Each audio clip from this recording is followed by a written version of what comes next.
feel like you're getting better in that aspect, and not just better with your decision making, but better at feeling when to make good decisions? Yeah, I feel like, especially against Rutgers, I mean, they played a lot of too high, obviously trying to keep everything underneath. And on that drive that you're talking about, when we got to second and 19, I think we put together a few nice plays, picked up some first downs, and then they sent a good pressure, and then picked up a sack and knocked us back. And anytime you're in second and 19, that's an uphill battle at that point. And I think the mindset there, if the shot's there, take it, but.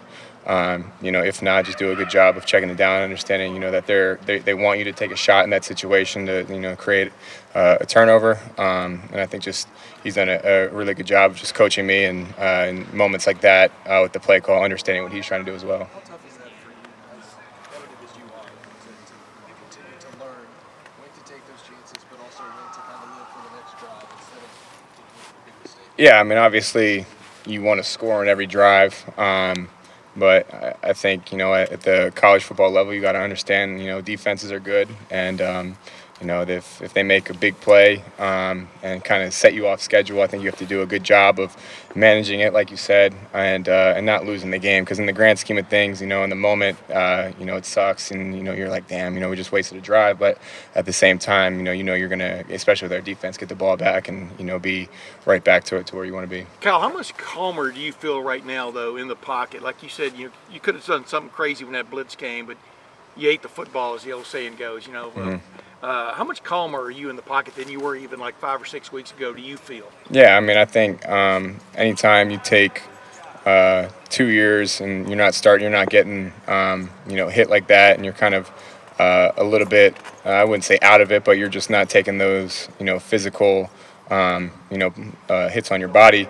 I think it takes, a game or two and to kind of get back in that rhythm. And obviously at this level, the guys are bigger, stronger, faster. So I think you just have to understand, in situations like that present themselves, just do a good job of taking care of the ball. You're the first-year starting quarterback for the undefeated #1 team in the country. How did you think this played? Yeah, I feel like at this point, if you were to tell me in August that we were going to be 9-0, undefeated, I would have said yes, regardless of how it took to get there. And I feel like I'm getting better every week. Doing a good job, I think, of taking strides, understanding, where I need to get better, and understanding areas that I'm doing well in, and trying to enhance that.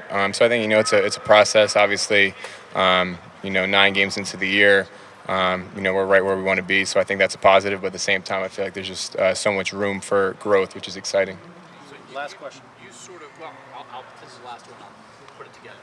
So like, there's the physical part of it, right? That you're getting hit by dudes, making the throw. You got to make sure you throw it over the linebacker in front of the safety. And then there's like the mental part of it, right? And then there's the emotional part of it. Like, you have all this pressure on you. Like, what's the hardest thing about it now that you're in it? You know what I mean? Mm-hmm. Like, Yeah. most people can't relate to being a starting quarterback for a major college football team. What's the toughest thing that you've found? Yeah. To fight through? I think the biggest thing is just the expectation that I put on myself. I think no one's going to hold me to a higher standard than I am myself. And I know that myself and this offense and this team, the sky's the limit. And so I think it's just, a quest every single day to try to tap into that potential. And, at some points it's frustrating because I feel like we can put a better product out there in the field. But at the same time, I think just taking everything in stride, being 9-0 and right where we want to be, is good. So I think it's just, that, constant battle trying to